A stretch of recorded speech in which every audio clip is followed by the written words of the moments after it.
The date is September the 4th, 1940. In the ornate halls of the German Air Ministry in Berlin, Reichsmarschall Hermann Göring stands before a gathering of Nazi officials and international journalists. His chest gleams with medals. His uniform is immaculate. His confidence is absolute. With the bombast that has become his trademark, he makes a declaration that will echo through the corridors of history with bitter irony. If one enemy bomber reaches the Ruhr, he proclaims, his voice dripping with certainty, "My name is not Hermann Göring. You can call me Meyer." It is a boast born of supreme arrogance, delivered at the height of Nazi Germany's power. France has fallen. Britain stands alone. The Luftwaffe, Göring's cherished air force, controls the skies of Europe. In this moment, the idea that British or American bombers could penetrate German air defences and strike at the heart of the Reich seems laughable. The promise extends beyond the Ruhr to Berlin itself. No, bombs will fall on the German capital. Göring has given his word. Less than 5 years later, on February the 3rd, 1945, nearly 1,000 American heavy bombers darken the skies over Berlin. Wave after wave of Boeing B-17 flying fortresses and consolidated B-24 Liberators drop their payloads on the dying capital of the Third Reich. The city burns. Civilians huddle in shelters as the earth shakes. The buildings that once housed Hitler's empire crumble into ash and rubble. Hermann Göring's promise has become one of the most infamous broken oaths of the Second World War. This is the story of how absolute certainty became absolute catastrophe. It is a tale of hubris, technological warfare, and the terrible arithmetic of total war. It is the story of how the skies over Berlin, once declared impregnable, became hunting grounds for Allied bombers. And it is the story of how one man's arrogant promise became a symbol of Nazi Germany's ultimate defeat, the rise of Hermann Göring. To understand the magnitude of Göring's failure, we must first understand the man who made the promise. Hermann Wilhelm Göring is born in Rosenheim, Bavaria, in 1893. His early life is comfortable, privileged. His father serves as a colonial administrator, and young Hermann grows up with a sense of aristocratic entitlement that will mark his entire career. But it is in the skies above the Western Front during the First World War that Göring finds his calling. He becomes a fighter pilot, and not just any pilot. By the war's end, he has achieved 22 confirmed kills, earning him the prestigious Pour le Mérite, Germany's highest military honour. He commands the famous Jagdgeschwader 1, the flying circus once led by the legendary Manfred von Richthofen, the Red Baron himself. Göring emerges from the Great War as a hero, a decorated ace, a man whose identity is inextricably linked to aviation and aerial combat. The years following Germany's defeat are difficult for men like Göring. The Treaty of Versailles strips Germany of military aviation. The proud fighter pilot finds himself adrift in a defeated nation. He works as a commercial pilot in Scandinavia. He marries a Swedish baroness. But the humiliation of Germany's loss gnaws at him, as it gnaws at millions of his countrymen. When he encounters Adolf Hitler and the nascent Nazi Party in the early 1920s, he finds a new purpose. Göring becomes one of Hitler's earliest and most devoted followers. He participates in the failed beer hall putsch of 1923 and suffers a serious wound during the attempted coup. He flees Germany, develops a morphine addiction during his recovery, and spends years in exile. But when he returns, his loyalty to Hitler is rewarded. As the Nazi Party rises to power, Göring rises with it. By the time Hitler becomes Chancellor in 1933, Göring has positioned himself as the second most powerful man in Germany. He holds multiple positions of staggering authority. He is the Minister-President of Prussia, the creator and first head of the Gestapo, the overseer of the 4-year plan for economic rearmament. But his most cherished role, the one that defines his identity and feeds his considerable ego, is Commander-in-Chief of the Luftwaffe, the new German Air Force. The building of the Luftwaffe. The creation of the Luftwaffe represents a brazen violation of the Treaty of Versailles. Germany has been forbidden from developing military aviation. But throughout the 1920s and early 30s, clandestine programs have been developing pilots and aircraft under civilian guises. When the Nazis openly announced the existence of the Luftwaffe in March of 1935, they shock the world. And Göring, the decorated fighter ace, the man who embodies the romance and glory of aerial warfare, becomes the face of this new force. Göring approaches the task with characteristic grandiosity. He envisions a Luftwaffe that will dominate European skies, that will terrify Germany's enemies, and protect the fatherland from any aerial assault. German industry begins producing aircraft at a furious pace. The Messerschmitt Bf 109 fighter and the Junkers Ju-87 Stuka dive bomber become symbols of German military might. Pilots train relentlessly. Tactics are developed and refined. The Luftwaffe's first true test comes in the Spanish Civil War, which begins in July of 1936. Germany supports Franco's nationalist forces, and Göring sees Spain as a perfect proving ground for his air force. The Condor Legion, a German expeditionary unit, fights alongside Franco's troops. German pilots gain combat experience, German aircraft are tested under real battle conditions, and German tactics, particularly the use of dive bombers in close support of ground troops, prove devastatingly effective. The bombing of Guernica on April 26, 1937, sends shockwaves through the world. German and Italian aircraft destroy the Basque town, killing hundreds of civilians. Pablo Picasso immortalizes the atrocity in his famous painting. But for Göring and the Luftwaffe, Spain validates their approach. They have created a weapon that can break enemy armies and civilian morale alike. When Germany invades Poland in September of 1939, triggering the Second World War, the Luftwaffe demonstrates its power on a scale that makes Spain look like a rehearsal. German bombers strike Polish cities. Stuka dive bombers scream down on Polish troops.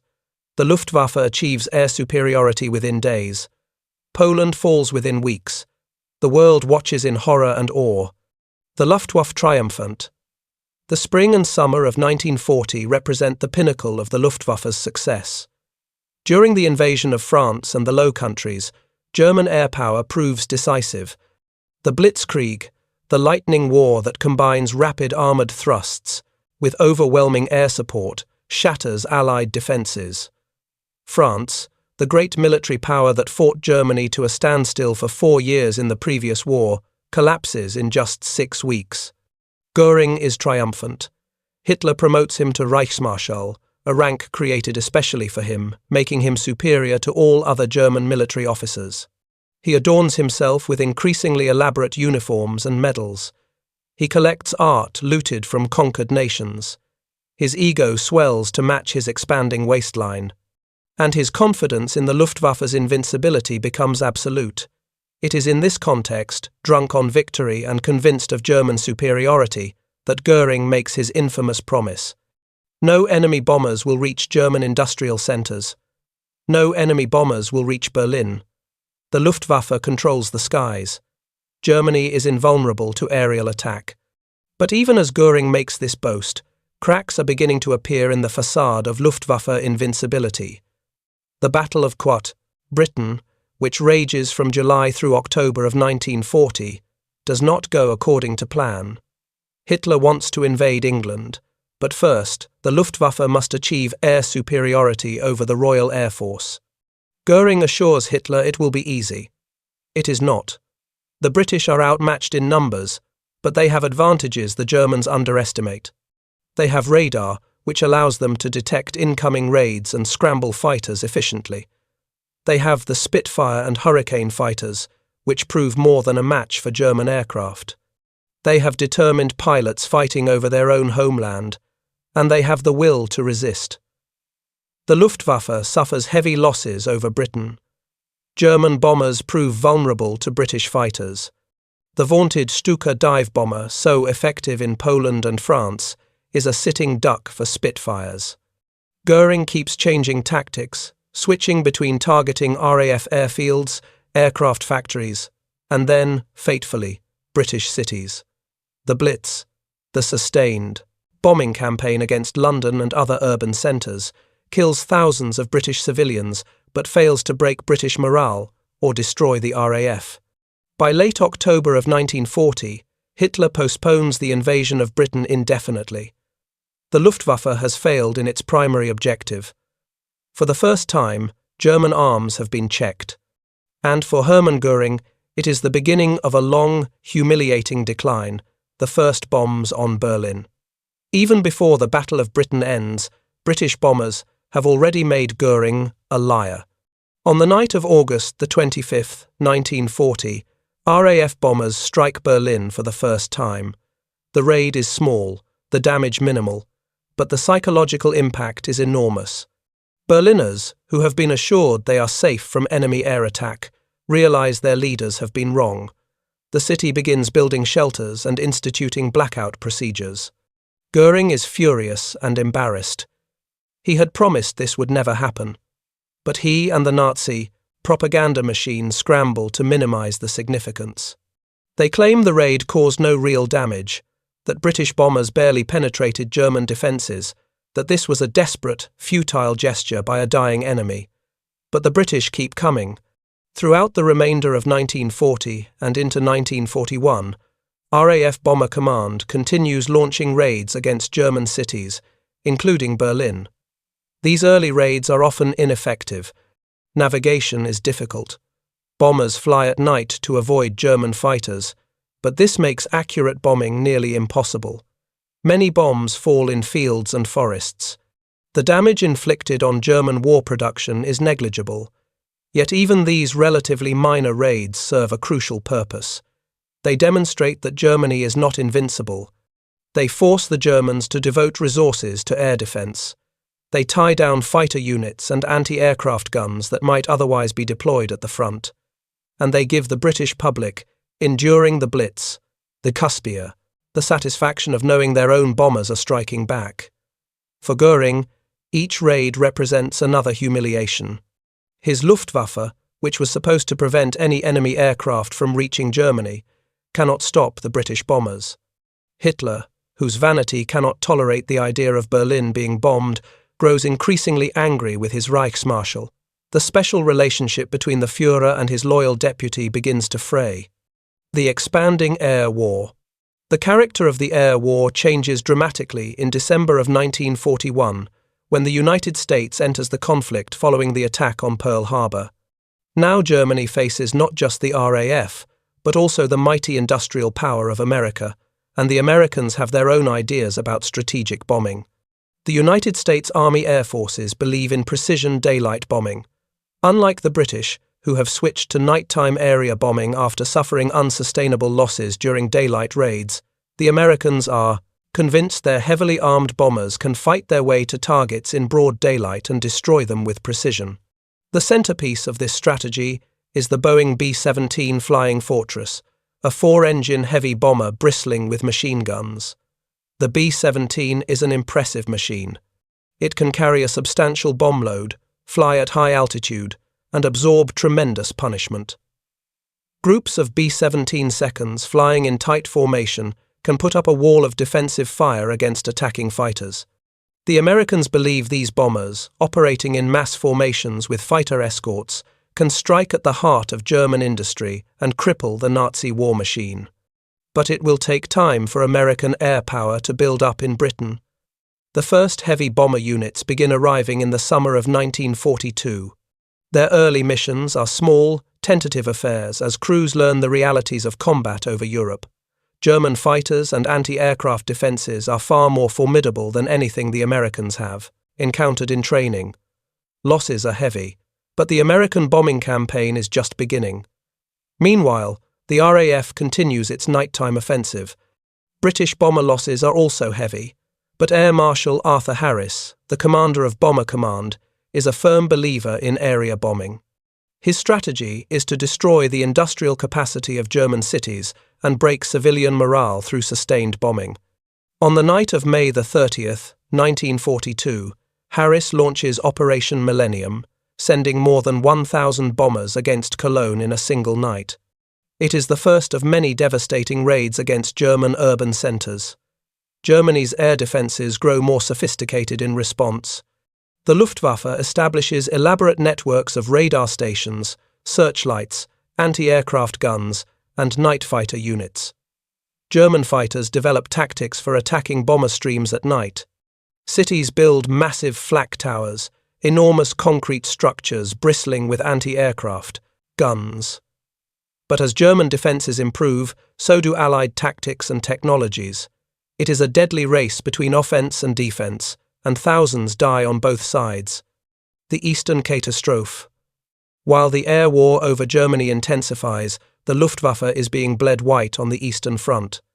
Hitler's invasion of the Soviet Union in June of 1941 proves to be the turning point of the war. And for the Luftwaffe, it is catastrophic. The vast distances of Russia, the harsh climate, the primitive airfields, the endless Soviet armies all take a terrible toll on German air power. Initially, the Luftwaffe achieves stunning success in the east. Soviet air forces are caught by surprise and suffer massive losses on the ground and in the air. But the Soviets have enormous reserves of aircraft and pilots. Their factories are beyond the reach of German bombers, churning out thousands of aircraft. The Soviet Air Force absorbs horrific losses and keeps fighting. The Luftwaffe, by contrast, cannot replace its losses so easily.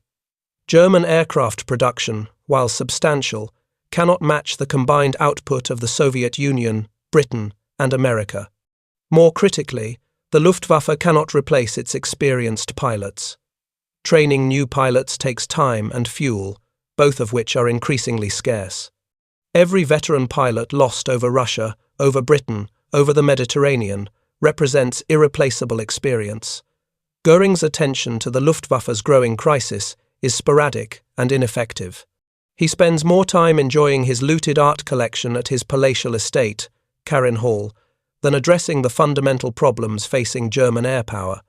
He interferes in aircraft design decisions, often backing inferior designs, because he prefers the designers personally.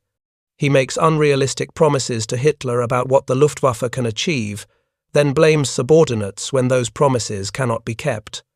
The disaster at Stalingrad in the winter of 1942 and 43 highlights Göring's failures.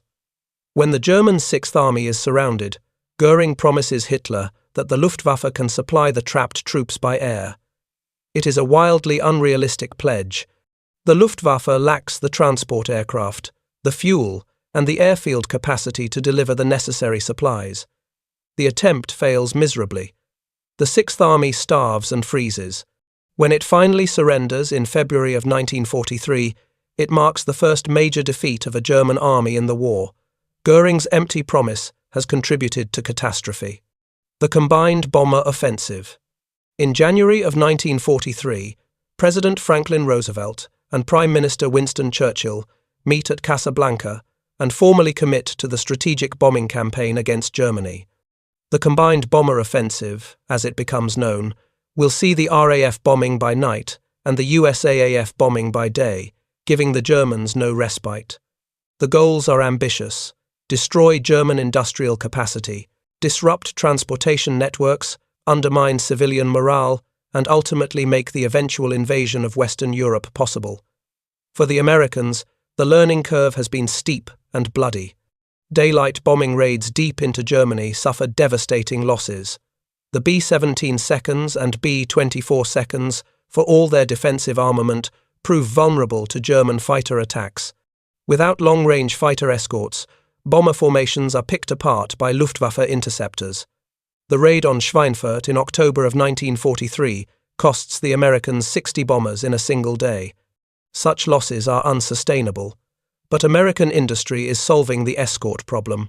The North American P-51 Mustang, equipped with drop tanks for extended range, proves to be a war-winning weapon. By early 1944, Mustangs can escort bombers all the way to Berlin and back. Now German fighters face a terrible choice: attack the bombers and deal with the escorts, or avoid the escorts and let the bombers through. Either way, the Luftwaffe is doomed. The Luftwaffe's fighter force fights with tremendous courage and increasing desperation. German pilots develop tactics specifically designed to break up bomber formations. They attack head-on, targeting the lead aircraft. They drop bombs from above. They ram bombers when ammunition runs out. New aircraft like the Focke-Wulf FOF 190 prove formidable opponents. But it is not enough. The mathematics of attrition doom the Luftwaffe. American bombers and fighters are being produced at rates the Germans cannot match. American pilot training programs turn out thousands of aviators. When an American bomber is lost, another takes its place. When an American pilot is shot down over Germany, he is captured. But when a German pilot is shot down over Germany, he is lost to the war effort even if he survives. The Luftwaffe is being ground down, losing the war one dogfight at a time. The fortress Falls Berlin, meanwhile, transforms into a fortress city. Massive flak towers dominate the skyline. Ugly concrete mountains studded with anti-aircraft guns. These structures can put up thousands of shells per minute, creating walls of exploding metal through which bombers must fly. Searchlights sweep the night sky. Fighter units ring the capital. Civilians dig shelters and practice air raid drills. The city that Göring promised would never be bombed prepares for bombardment. The RAF's Battle of Berlin begins in earnest in November of 1943. Air Marshal Harris is convinced that a sustained bombing campaign against the German capital can break German morale and possibly end the war. He sends his heavy bombers, Lancasters, Halifaxes, Sterlings night after night into the teeth of Berlin's defences. The raids are massive, involving hundreds of bombers each time. Berlin burns. Entire neighbourhoods are consumed by firestorms. The Kaiser Wilhelm Memorial Church is gutted. The State Opera House is destroyed. Tens of thousands of civilians die. But German morale does not break. Berliners adapt to life under the bombs. They emerge from shelters, clear rubble, and carry on. Production continues in dispersed factories. The Nazi regime maintains control. Harris's prediction that Berlin can be bombed into submission proves wrong, and his bomber crews pay a terrible price. The Battle of Berlin costs the RAF more than 500 aircraft and over 2,500 aircrew. For the Americans, Berlin remains a distant, dangerous target through much of 1943. But by early 1944, with long-range escort fighters available, the USAAF is ready to strike the German capital in daylight. The first American heavy bomber raid on Berlin takes place on March 4, 1944. Nearly 700 bombers, escorted by hundreds of fighters, attack the city. The raid causes significant damage and proves that no target in Germany is beyond American reach. This is just the beginning. Throughout the spring and summer of 1944, Berlin is bombed repeatedly by both the RAF and USAAF. The raids vary in size and effectiveness, but the cumulative impact is devastating. Government buildings are hit, railway yards are cratered, factories are destroyed, the city's infrastructure begins to collapse under the relentless assault. The 1,000-bomber raid.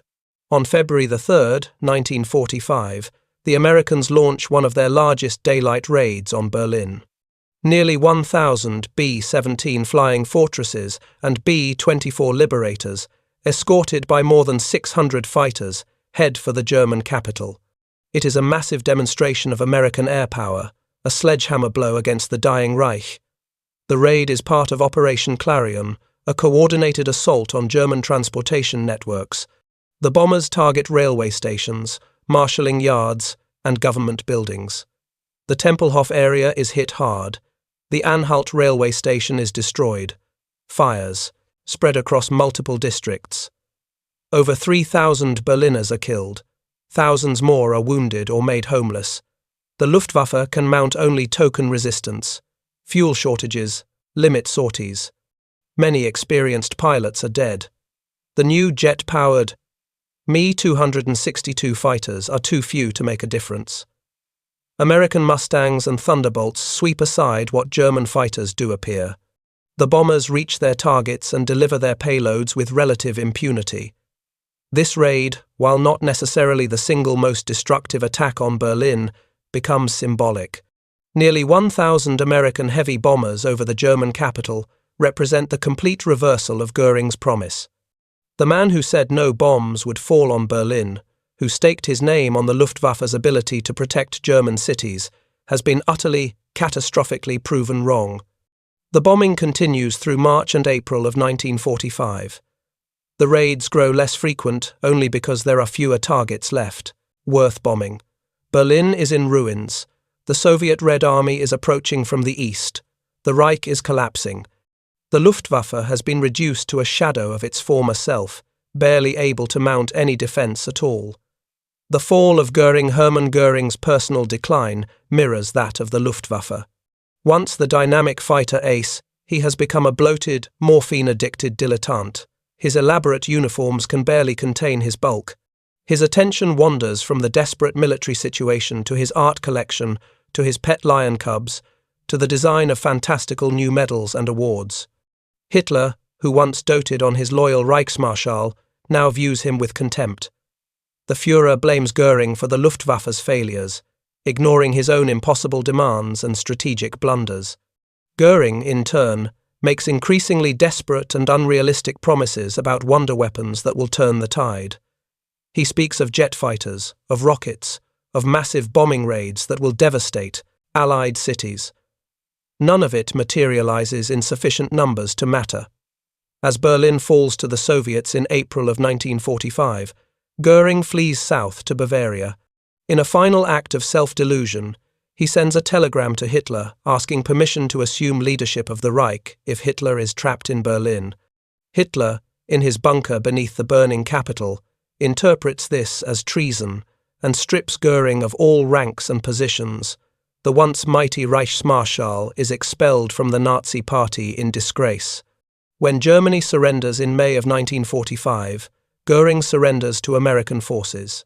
He is put on trial at Nuremberg for war crimes and crimes against humanity. During the trial, he attempts to present himself as the reasonable Nazi, the military professional, the man who was simply following orders, but the evidence against him is overwhelming. He is convicted and sentenced to death. Göring cheats the hangman by taking cyanide in his cell on October 15th, 1946, hours before his scheduled execution. Even in death, he seeks control, denying the Allies the satisfaction of executing him. It is a final act of defiance from a man whose arrogance and incompetence contributed to the destruction of Germany. The human cost. The numbers are staggering and numbing. Over 60,000 Luftwaffe aircrew die during the war. Hundreds of thousands of German civilians die in Allied bombing raids. Berlin alone suffers over 20,000 dead from aerial bombardment. Hundreds of thousands more are wounded or left homeless. The physical destruction is almost incomprehensible. 70% of Berlin's buildings are damaged or destroyed by the war's end. But the human cost extends far beyond statistics. Each number represents a life, a family, a story. The young Luftwaffe pilot who burns to death in his fighter over the Ruhr. The child crushed in a Berlin apartment building when a bomb explodes. The mother who suffocates in a shelter when a firestorm consumes all the oxygen. The factory worker buried alive under rubble. These are not abstractions but tragedies, multiplied thousands upon thousands of times. The Allied aircrew suffer terribly as well. RAF Bomber Command loses over 55,000 men killed, with thousands more wounded or taken prisoner. The mortality rate for bomber crews is horrific, over 40% killed in action. The USAAF loses over 26,000 dead in the European theatre. These young men, British, American, Canadian, Australian, fly night after night, day after day, into walls of flak and swarms of fighters, knowing their odds of survival are poor. The moral questions raised by the strategic bombing campaign remain contentious to this day. Was the destruction of German cities militarily necessary? Did area bombing of civilians constitute a war crime? Could the resources devoted to bombing have been better used elsewhere? These questions have no easy answers. What is? Beyond dispute is that the bombing campaign represented total war in its most terrible form. A conflict in which entire societies became battlefields, and the line between combatant and civilian blurred into irrelevance. The strategic impact. Despite the moral ambiguity, the the strategic bombing campaign achieved significant results. German industrial production was disrupted, though perhaps not as severely as Allied planners hoped. Transportation networks were wrecked, making it increasingly difficult for Germany to move troops and supplies. Oil production facilities were destroyed, starving the Wehrmacht and Luftwaffe of fuel. Ball-bearing production was reduced, impacting weapons manufacturing. Perhaps most importantly, the bombing campaign forced Germany to devote enormous resources to air defense that might otherwise have been used offensively. Hundreds of thousands of men serve in anti-aircraft units. Thousands of aircraft and pilots are tied down defending German airspace rather than supporting ground operations in Russia or the Mediterranean. The Luftwaffe bleeds itself white trying to stop the bombers, losing experienced pilots it can never replace. The bombing also has significant psychological impact. The German population, subjected to years of terror from the air, grows increasingly demoralized. Faith in the Nazi regime weakens as it becomes clear that the government cannot protect its citizens from Allied air power. The myth of German invincibility, so carefully cultivated by Nazi propaganda, crumbles with every bombed building and burning city. By the time the war ends, Germany's major cities are in ruins. Berlin, Hamburg, Dresden, Cologne, Munich, all have been devastated by bombing. The industrial Ruhr is a wasteland. Transportation infrastructure has collapsed. And the Luftwaffe, once the terror of Europe, has been reduced to scattered remnants unable to mount any effective defense. Conclusion. The promise and the reckoning Hermann Göring's promise that no bombs would fall on Berlin stands as one of history's most dramatic examples of hubris preceding catastrophe. It was a promise born of arrogance, made when German power seemed unchallengeable, delivered with the absolute certainty of a man who could not imagine failure. But history is littered with such promises, such certainties. The Maginot Line would protect France. Singapore was an impregnable fortress. The atomic bomb would be impossible to build. Each represented the same fatal error, the assumption that current advantages would remain permanent, that enemies would remain static, that the future would unfold according to plan. Göring's broken promise reminds us that in war, nothing is certain. Technological advantage is temporary. Tactical success can breed strategic disaster. Today's victorious army can become tomorrow's defeated rabble. The fighter ace, who dominates the skies in one war, may watch helplessly as enemy bombers destroy his homeland in the next. The story of Berlin's destruction also illustrates the terrible logic of total war. Once begun, such conflicts acquire a momentum of their own, escalating in brutality and scope until entire societies are mobilized for mutual destruction. Germany unleashed aerial terror on Guernica, Warsaw, Rotterdam, and London. In return, Germany's cities were reduced to rubble, its civilians burned and buried under the weight of Allied bombs. It was, in Churchill's words, a case of sowing the wind and reaping the whirlwind. Yet we must be careful not to view this history as mere morality tale, with clear villains receiving their just punishment. The young Luftwaffe pilot defending his homeland was not personally responsible for Nazi aggression. The child dying in a Berlin basement did not vote for Hitler. The mathematics of collective punishment and shared guilt are never simple, never clean. What remains clear is that Göring's promise became a symbol of Nazi delusion, of the limits of power, of the consequences of aggressive war. When those 1,000 American bombers turned Berlin to rubble, they were not simply destroying a city. They were destroying the myth of German invincibility, the pretense of Axis superiority, the carefully constructed lies that had sustained the Third Reich. Today, the ruins have been cleared, and Berlin has been rebuilt. The massive flak towers, too solidly constructed to demolish easily, still stand as monuments to a terrible era. The city is once again a capital, vibrant and cosmopolitan, but the memory remains. Those who survived the bombing, now in their final years, remember the terror of the raids, the destruction, the loss, and somewhere in the historical record, preserved in newsreels and transcripts, Hermann Göring's voice still echoes. My name is not Hermann Göring. You can call me Meyer. It was a joke, a boast, a promise he was certain he would never have to keep.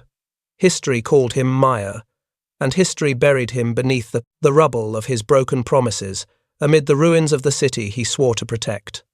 The 1,000 bombers that darkened Berlin's skies were not simply instruments of destruction, they were instruments of accountability. Terrible proof that arrogance eventually meets reality, that promises made in hubris are paid for in ash and blood. This is the legacy of Hermann Göring's promise. Not victory, not glory, but a burning city, and the bitter knowledge that the confident assurances of powerful men often prove to be nothing more than wind, scattered like dust beneath the bombs.